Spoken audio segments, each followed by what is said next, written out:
नमस्ते साथियों, Gajanan classes theory की ऑनलाइन निशुल्क क्लास में आप सभी का हार्दिक स्वागत, अभिनंदन।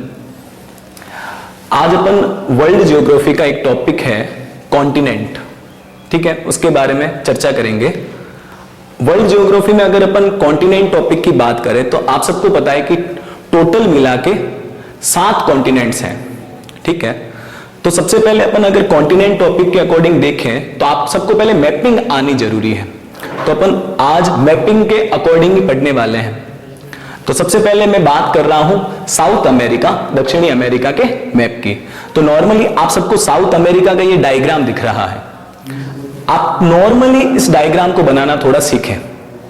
अगर आपको डायग्राम बनाने आएगा तो उसके बाद में आपको जो भी देश है और उनकी जो भी राजधानियां हैं वो बहुत आसानी से याद हो जाएगी। क्योंकि वर्ल्ड ज्योग्राफी के साथ साथ अगर अपन थोड़ा सा और पर्सपेक्टिव में बात करें तो ये काफी जगहों से कनेक्ट हो जाता है। अगर अपन इंटरनेशनल करंट जीके की बात करें तो उससे कनेक्ट होगा। आपके एक टॉपिक आता है आईआर, इंटरनेशनल रिलेशंस, उससे ये टॉपिक कनेक्ट होगा, ठीक है। तो अपन सबसे पहले मैपिंग में ही आते हैं। तो सबसे पहले अगर अपन बात करें साउथ अमेरिका के पहले देश की, तो यहां सबसे ऊपर नाम आता है वेनेजुएला।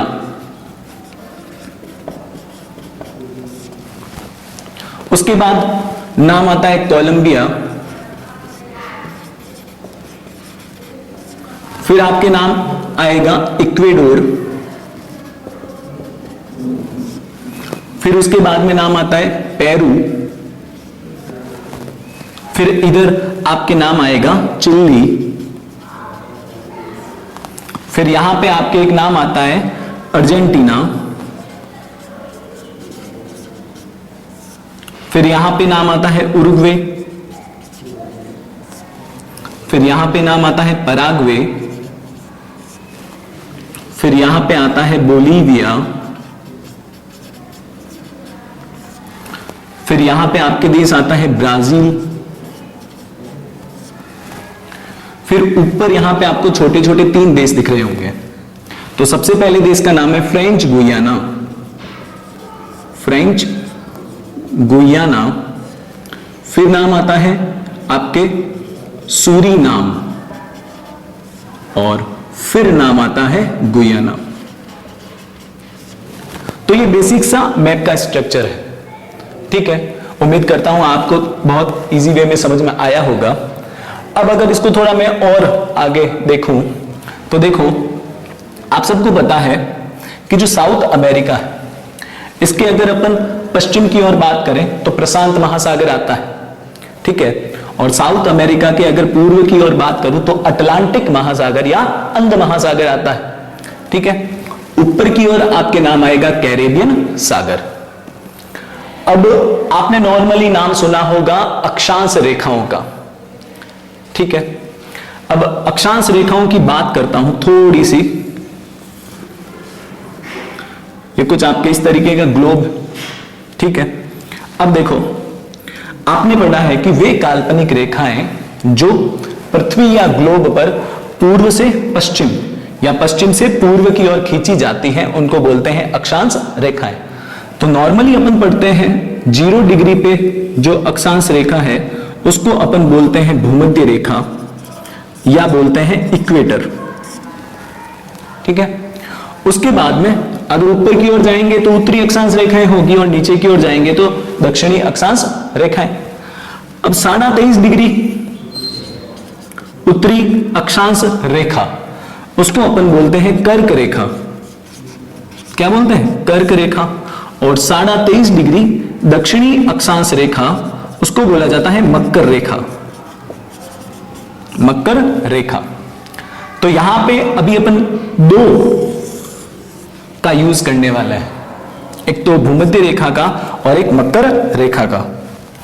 अगर मैं बात करूं भूमध्य रेखा की तो आपको यह पता होना चाहिए कि जो भूमध्य रेखा है वो आपके दक्षिणी अमेरिका महाद्वीप के 3 देशों से होकर गुजरती है। कितने देशों से? 3। अब वो 3 देश कौन से हैं? सबसे पहला नाम आता है इक्वेडोर, उसके बाद में नाम आता है कोलंबिया और उसके बाद में तीसरा नाम आता है आपके ब्राजील। आप एक वर्ड याद कर सकते हैं, ई कोब्रा, नॉर्मल वे में याद करने के लिए। इक्वेडोर सेकंड हो गया, कोलंबिया, और थर्ड हो गया ब्राजील। क्लियर? तो भूमध्य रेखा दक्षिणी अमेरिका महाद्वीप के 3 देशों से होकर गुजरती है। कौन कौन से हो गए? पश्चिम से पूर्व की ओर ले रहे हैं अपन, इक्वेडोर, कोलंबिया और ब्राजील। अब इसी तरह जो मकर रेखा है वो आपके दक्षिणी अमेरिका महाद्वीप के 4 देशों से होकर गुजरती है। अब वो 4 देश कौन से हैं? तो सबसे पहला नाम आता है आपके चिली, और चिली के पास में अर्जेंटीना, फिर आएगा आपके पराग्वे, और फिर आ जाएगा आपके ब्राजील। कितने देश हुए? 4। कौन कौन से? चिली, चिली के बाद में आ जाता है अर्जेंटीना, अर्जेंटीना के बाद में आ जाता है पराग्वे, और पराग्वे के बाद में आ जाता है ब्राजील। तो भूमध्य रेखा से रिलेट करना है 3 देशों को, और मकर रेखा से करना है 4 देशों को। क्लियर है? अब थोड़ा सा और आगे बढ़ते हैं। अभी मैंने आपको बताया था कि इधर आपके प्रशांत महासागर है और इधर अटलांटिक महासागर है। तो अगर अपन बेसिक सी जानकारी रखते हैं तो आप सबको ये पता है कि भूमध्य रेखा पूरे ग्लोब को, पूरी पृथ्वी को 2 गोलार्धों में बांटती है, उत्तरी गोलार्ध और दक्षिणी गोलार्ध। तो भूमध्य रेखा के ऊपर अगर अपन बात करें तो जो पोर्शन महासागर का होगा तो उसको अपन उत्तरी बोलेंगे, आई बात समझ में, और नीचे की ओर होगा उसको दक्षिणी बोलेंगे। जैसे कि इधर जो प्रशांत महासागर है, ठीक है, तो भूमध्य रेखा के ऊपर उत्तरी प्रशांत महासागर और भूमध्य रेखा के नीचे दक्षिणी प्रशांत महासागर। तो आपके यहां पे क्या है? दक्षिणी प्रशांत महासागर, ठीक है। और इधर की ओर आएंगे तो वही बात, ऊपर की ओर उत्तरी अटलांटिक महासागर और नीचे की ओर हो जाएगा आपके दक्षिणी अटलांटिक महासागर। आपको यह भी पता है कि अटलांटिक महासागर को और क्या बोलते हैं? अंध महासागर। क्लियर है? ठीक है। तो अब थोड़ा सा और आगे बढ़ते हैं। तो नॉर्मली मैं आपको इन सारे देशों की कैपिटल्स बता रहा हूं, ठीक है। आप को अगर मैं एक मैप के बारे में जानकारी दूं तो सबसे अच्छा मैप मेरे हिसाब से ऑक्सफोर्ड का है। आप ऑक्सफोर्ड का मैप लीजिए, उसमें आपको सारी डिटेल्स बहुत अच्छे से मिलेगी, उसमें आप बहुत अच्छे से ये चीजें क्लियर कर सकते हैं, ठीक है। तो सबसे पहले वेनेजुएला आता है और इसकी राजधानी है काराकास। फिर आता है कोलंबिया, इसकी राजधानी है बोगोटा। फिर आता है इक्वेडोर, इसकी राजधानी है Quito. Peru Lima, Chile Santiago, Argentina Buenos Aires, Uruguay Montevideo, Paraguay Asuncion, Bolivia La Paz, Brazil Brasilia या ब्रासीलिया, एक ही बात है। देखो ब्राजील के 2 नगर काफी इंपॉर्टेंट रहते हैं, कंपटीशन के एग्जाम में काफी बार इनसे सवाल आते हैं। देखो एक नाम आता है यहां पे आपके सेंटोस, क्या नाम आता है? सेंटोस। और एक नाम इधर आता है आपके साओ पालो, साओ पालो। तो जो सेंटोस है ना, उसको क्या बोलते हैं? इसको बोला जाता है कॉफी बंदरगाह। देखो कोस्ट पे स्थित है ना, इसको क्या बोलते हैं? कॉफी बंदरगाह। और साओ पालो को बोलते हैं कॉफी मंडी। तो ये सीधे एग्जाम के सवाल है, ठीक है। अब उसके बाद में आता है आपके फ्रेंच गुयाना, जिसकी राजधानी है केयन्ने, सूरीनाम पारामारिबो और गुयाना जॉर्ज टाउन। क्लियर है ना? तो एक बार ये सारी चीजें आपको बहुत अच्छे से क्लियर करनी है, बहुत बेसिक चीजें हैं, उस हिसाब से ही मैंने बताई है आप सबको, ठीक है।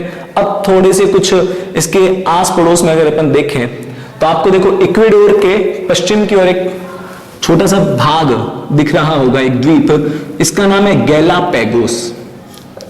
क्या नाम है? गैलापैगोस। अब यह द्वीप काफी इंपॉर्टेंट है। एक टर्टल, इट मींस कछुए की एक प्रजाति है, ऑलिव रिडलेट टर्टल, काफी फेमस है, ठीक है। तो ये इसका प्राकृतिक प्रजनन केंद्र है। और जो ऑलिव रिडलेट टर्टल है वो प्रजनन के लिए भारत के ओडिशा नाम सुना होगा आपने, ओडिशा राज्य के एक नाम आता है, भीतरकर्णिका सेंचुरी में आते हैं। तो वो भीतरकर्णिका सेंचुरी इससे कनेक्ट होती है गैलापैगोस द्वीप से, और यहां पे स्थित ऑलिव रिडले टर्टल से। क्लियर है? अब आप दक्षिण की ओर आओगे साउथ अमेरिका के, तो आपको एक नाम मिलेगा यहां पे, Tierra del Fuego. Tierra del Fuego, ठीक है। अब जो तिएरा डेल फ्यूगो है वो दक्षिणी अमेरिका महाद्वीप का सबसे दक्षिणी हिस्सा है। इसके बीच में देखो आपको कुछ गैप दिख रहा होगा, यहां पे एक जल संधि है जिसका नाम है मैगेलन। क्या नाम है? मैगेलन। अब जल संधि टॉपिक बहुत इंपॉर्टेंट रहता है, बहुत बार कंपटीशन एग्जाम में इससे रिलेटेड सवाल आते हैं। अगर मैं पर्टिकुलर बात करूं सेकंड ग्रेड और थर्ड ग्रेड की, तो इन एग्जाम में जल संधियों से रिलेटेड बहुत बार एग्जाम में सवाल आए हुए हैं। ठीक है, तो बात करें अगर अपन मैगेलन जल संधि की, तो सबसे पहले तो शब्द पता होना चाहिए, जल संधि। अब जल संधि का मतलब क्या है कि जल संधि दो जल राशियों को क्या करेगी? जोड़ेगी। ठीक है, और दो भौतिक स्थल भूभागों को क्या करेगी? अलग करेगी। तो अगर आपको मैगेलन जल संधि दिख रही है तो बहुत सिंपल वे में आप अपने आप बता सकते हैं, इधर क्या है? दक्षिणी अटलांटिक महासागर, और इधर क्या है? दक्षिणी प्रशांत महासागर। तो ये दो जल राशियां जुड़ गई, दो भौतिक भूभाग अलग हो गए। ये है आपके दक्षिणी अमेरिका महाद्वीप की मुख्य भूमि, और नीचे स्थित है आपके क्या? Tierra del Fuego. तो ये दोनों अलग हो गए। क्लियर? उसके बाद में आपको अर्जेंटीना के दक्षिण पूर्व की ओर एक भाग दिख रहा होगा जिसका नाम है फॉकलैंड। क्या नाम है? फॉकलैंड। अब जो ये फॉकलैंड द्वीप है, ये दो देशों के बीच डिस्प्यूट में है। अब वो दो देश कौन से हैं वो अपने को पता होने चाहिए। तो एक तो आपके हो गया यूके, यूनाइटेड किंगडम, और एक है आपके अर्जेंटीना। इन दोनों के मध्य क्या है? विवादित। और अगर अपन वर्तमान की बात करें तो फॉकलैंड पर किसका अधिकार है? यूके का। फॉकलैंड पर किसका अधिकार है? यूके का। क्लियर है? अब थोड़ा सा ऊपर जाएंगे अपन, तो आपको इधर पूरा का पूरा दक्षिणी अमेरिका के ऊपर की ओर, इट मींस नॉर्थ की ओर, आपको एक नाम मिलेगा, कैरेबियन सागर। कैरेबियन सागर। क्लियर? कैरेबियन सागर। आपको पता है वेस्ट इंडीज वगैरह ये छोटे छोटे द्वीपों के समूह हैं। आप क्रिकेट अगर देखते हैं तो आपको पता होना चाहिए कि जो वेस्ट इंडीज है टीम, उसको अपन नॉर्मली लोग बोलते हैं कैरेबियाई टीम। तो रीजन यही है, कैरेबियन सागर के कारण उसको क्या बोलते हैं? कैरेबियाई। तो काफी चीजें आप इंटरकनेक्ट कर सकते हैं।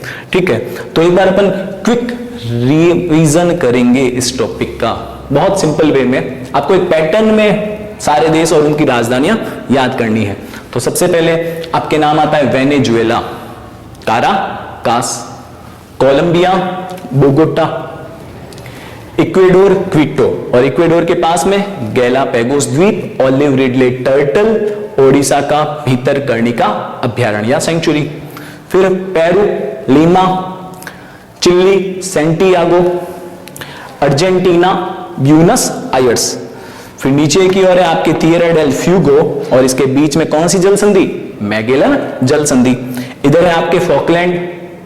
फॉकलैंड दो देशों के बीच डिस्प्यूट का रीजन है, एक तो हो गया यूके और एक हो गया अर्जेंटीना, और वर्तमान में अधिकार किसका है? यूके का।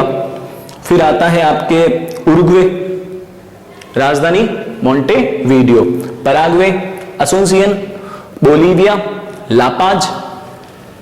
उसके बाद में ऊपर की ओर ब्राजील, ब्राजीलिया। दो नगर यहां पे याद रखने पड़ेंगे आपको, सेंटोस कॉफी बंदरगाह, साओ पालो कॉफी मंडी, फ्रेंच गुयाना केयन ने। देखो याद रखना, आप इस पार्ट पे फ्रांस का अधिकार है। किसका अधिकार है? फ्रांस का। फ्रांस का उपनिवेश है, डोमिनियन।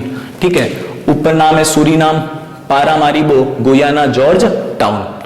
चारों ओर अगर जल राशियों की बात करें तो उत्तर में कैरेबियन सागर, पश्चिम में दक्षिणी प्रशांत महासागर, ठीक है, पूर्व में देखेंगे दक्षिणी अटलांटिक महासागर। तो ये आप सबको इतना क्लियर करना है। अब सबसे पहले मेरे मैप पढ़ाने का रीजन ये था कि अगर आपको मैप बहुत अच्छे से याद होगा तो आप इससे रिलेटेड सारी चीजें बहुत आसानी से कवर कर सकते हैं। जैसे नॉर्मली मैं आपको एक एग्जांपल देता हूं कि अभी आपने पढ़ा होगा कि जो ये अपने गणतंत्र दिवस गया था 26 जनवरी 2020 का, तो इसमें अपने मुख्य अतिथि कौन थे? ब्राजील के प्रेसिडेंट जायर बोल्सोनारो। तो अपन नॉर्मली पेपर में ये न्यूज तो पढ़ते हैं, ब्राजील का नाम भी सुन रखा है, लेकिन अपने दिमाग में होता नहीं ब्राजील एक्चुअल में कहां पे है, इसका शेप कैसा है। तो ये सब चीजें आपको वहां पे बहुत ज्यादा करंट जीके में भी काम आने वाली है, आपके वर्ल्ड जियोग्राफी टॉपिक में भी काम आने वाली है, और आईआर इंटरनेशनल रिलेशंस में भी काम आने वाली है। क्लियर है? तो ये सिंपल सी बहुत चीजें हैं जो आप क्लियर कीजिएगा। तो इसके आगे अपन अगली क्लास में इससे रिलेटेड बहुत सारी चीजें पढ़ेंगे। धन्यवाद।